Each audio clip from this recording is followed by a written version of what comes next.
Every graduate dreams of the day they receive that degree and can finally get out into the real world. Every Sunday I pored over the classified ads in search of any jobs for which I might be qualified. One Sunday, my mother pointed out a position in Minden, Nebraska that I had skipped over.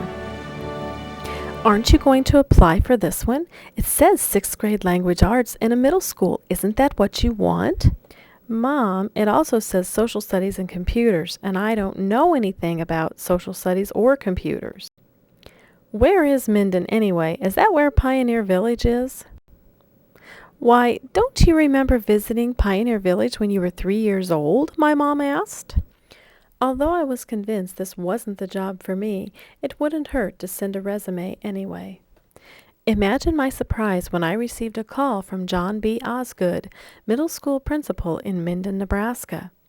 Although I still had my doubts, we set up an interview for 9:30 a.m. on May 25, 1993. My uncertainty increased when he told me that the middle school had burned 2 weeks previously. We would have to meet at the high school and then go to the elementary school where they would conduct the interview. Good heavens, what was I getting myself into? Mom accompanied me as I road tripped across the Great Plains of Nebraska. We arrived in Minden the evening before my interview and had a chance to look around. The middle school was an absolute disaster. Where on earth would a person teach in this town?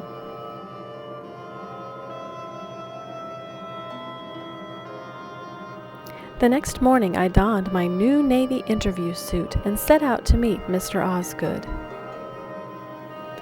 I was interviewed by Superintendent of Schools, Dr. Scott Moline, middle school principal, John Osgood, and 2 members of the 6th grade team, Joanne Paulson, who taught reading, and Dick Phillips, who was the social studies teacher for 6th grade. Mr. Osgood held a copy of my resume that was completely framed with soot. My mother jokingly told me later that my letter of application and resume must have been the only ones to have survived the fire. "Thanks a lot, Mom."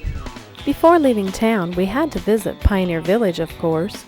"You may be teaching in this one-room schoolhouse if they don't find any other place," Mom joked as she snapped my picture. 3 days after my interview, I received a phone call from Mr. Osgood. He offered me the job, and I accepted. I know. What was I thinking? My heart sank even lower when later that very same afternoon, I received a call from the principal at Horizon Middle School in Kearney, Nebraska, also wanting me to come out for an interview. As it turned out, my first school was housed in the fair building at the Kearney County Fairgrounds. I never dreamed that my first classroom would be in a machine shed with wall-to-wall carpeting. Wardcraft builders came in and built temporary walls that extended 3/4 of the way to the ceiling. The carpeting helped to absorb some of the sound from an open classroom of 200 students, and it also made for great bulletin boards. In a flurry of excitement and anxiety, we were finally able to move into our new building. My room was directly inside the front door, and I had the only window you could actually see out of. The cafeteria was smack dab in the middle of the building. Let me tell you, lunchtime was crazy. There was nowhere to go to get away from the noise. Lockers consisted of hundreds of milk crates on loan from Anderson Erickson and Roberts Dairies. We were truly on the outskirts of town and did not want for wildlife. It was not unusual for birds to fly through the building and remain perched on the windowsills high above. Unfortunately, deposits were sometimes left on books and/or students. Mice enjoyed running across the rafters and would sometimes punctuate our lessons with squeals from the live traps placed throughout the building. We even had a school mascot named Molly, a border collie who visited us from a neighboring farm every day. Somehow, we survived the year. The middle school was dismissed a few days earlier than the high school or the elementary school to dismantle the fair building.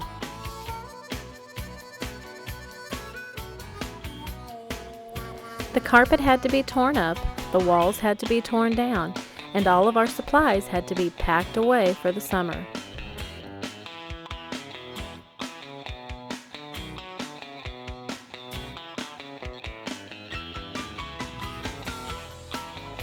Numerous parents and other volunteers from the community turned out to help.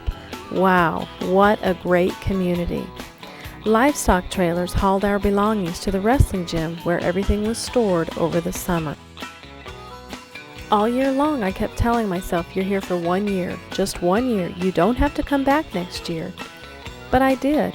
I did have to come back because I just had to see what it would be like to teach in an actual school building in a room with a real ceiling.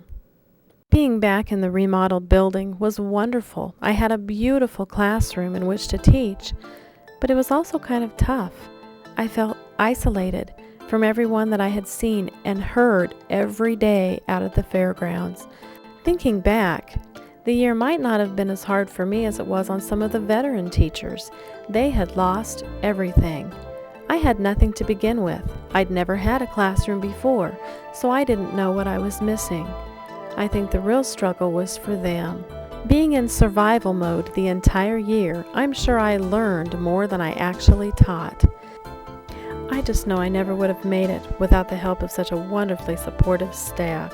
What an awesome group of people. But I'm glad I stayed. I wouldn't trade it for the world. It made a survivor out of me.